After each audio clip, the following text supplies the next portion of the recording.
everybody, it's Carol Marak at carolmarak.com. Welcome to my Solo and Smart YouTube channel.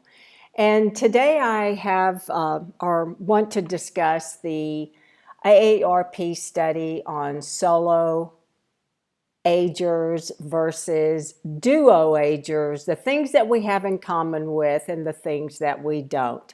And today's topic is specifically around the transportation options, which the study found are similar for both solo agers as well as duos.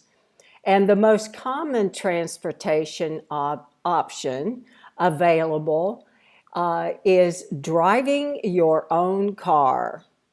And more than half of both groups say they can walk, and just over a third say they can get a ride from a friend or a relative.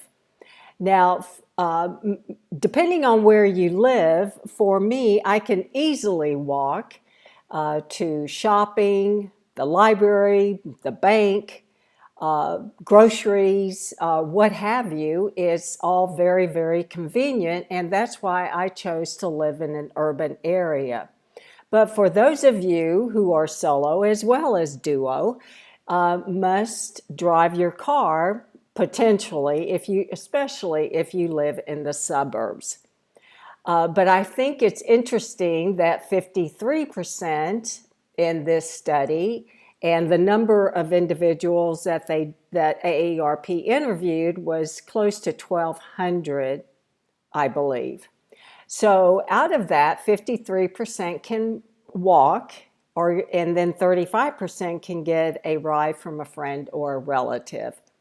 And then our other options are use public transportation, rideshare, apps like Uber or Lyft, or take a cab, ride a bicycle, maybe, depends on the traffic and how congested the traffic is. You may not want to ride a bike, or ride on your mobility scooter was the last option.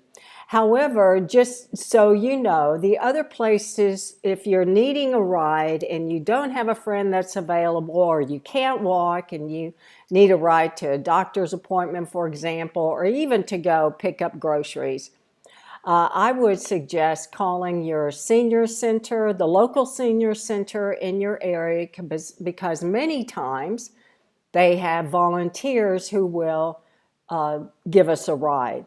Or you can call the Area Agency on Aging, as well as the public library might be able to steer you to a volunteer for a ride.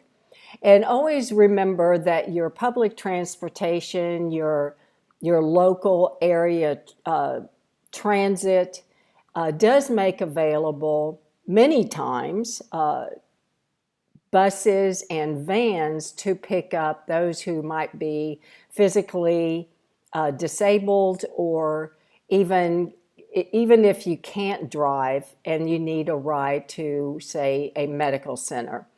I know that's how my mother got around very infrequently, because she hated to do that. However, they are available.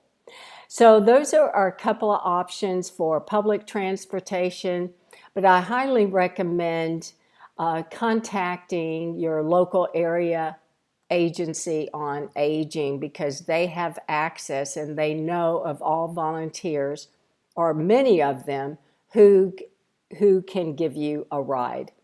Well, thank you for joining me. I hope that helps in terms of finding a ride when you need it.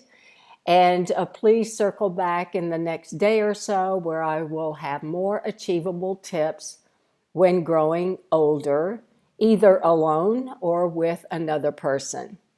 And be sure and subscribe to my YouTube channel. My goal is to make 1,000 subscribers, and it's been a slow tread to get there, so please subscribe if you have not. Be sure and share this video with a friend, and circle back in the next few days. Thank you.